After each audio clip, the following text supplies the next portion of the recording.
All right, welcome back to Adobe Illustrator CC. In this tutorial, we're going to cover the arrow tools. So we have the direct selection tool and the selection tool here. So this top one here is the selection tool, and here is the direct selection tool. So if you hover over them, you kind of see the hotkeys.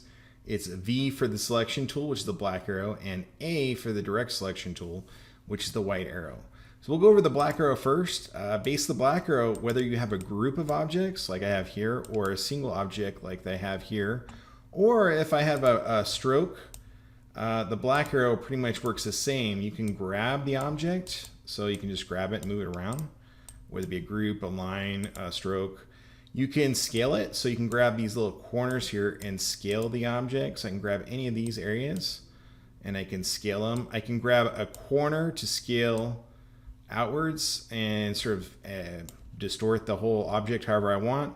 I can also basically go out to the corner and you'll start to see a little rotation tool, and I can kind of rotate it. It's not the best rotation tool. It's better to use the active rotation tool right here, which has a hotkey of R. It's just a little smoother for the rotation. But that's pretty much the black arrow in a nutshell. It basically is your selection tool. A lot of times you have to deselect and click out and select something with the black arrow. So I use it for that a lot of times. And then basically just, scaling the object or stretching it and so forth.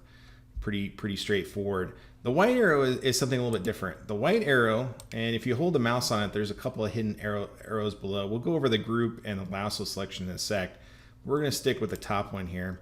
If you click on it on the path, you'll basically have access to these anchor points, which you can actually manipulate. So on a line, you can actually manipulate these paths and actually move them around, which is pretty cool, and reshape it essentially.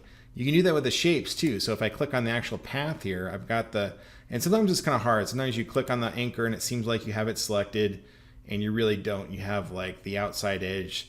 So sometimes you have to click it twice, and then you can click and drag inwards, and literally I can move this around now however I want. So, and then you have the option, a little circle here. So if I wanted this instead of an angle to be rounded out, I can kind of just stretch that and pull it out, and I get a rounded edge there. So the white arrow literally is the direct selection tool. It allows you to go inside the shape and manipulate the actual anchor points. Okay. Now you can drag over a couple of them by marquee selection, and then you can use your shift arrow keys to kind of move them around, which is pretty cool. But you also have the option to do that with the lasso tool here and the white arrow. So if there was a very complex shape, I can just come in here and kind of lasso over those anchor points that I want selected, and then move them around however much I want. I'm just using my arrow keys on my keyboard here with shift to do that. I can also use the group selection tool, which frankly, I haven't really found much of a great purpose for this. Right now you can see it's selecting the individual components of the group, and other times when you click out, like if you click on the anchor point, it selects the whole thing. But if you click on just the line here, the stroke, you can independently move the shape. And I guess that's interesting. I mean, it's like repurposing the group. So I guess in terms of organizing the group, it's an easy way to kind of manipulate it. But I don't know, you can do that with the black arrow too. All I gotta do is double click on the object to go into isolation mode, and then double click out. So I don't know, that's just kind of strange to me to create a whole new tool just for that. Yeah, so that's pretty much the black arrow and the white arrow in a nutshell. Remember, you can go into isolation mode just by double clicking on the tool, and you'll see it kind of here, the group and the individual shapes, and then double click out. You can do that also with the white arrow. You can also double click on it to isolate it in a way, and it will basically select just that object. It just won't dive into the actual object in terms of the layering stack. So I guess that's another thing that's different about the black arrow versus white arrow.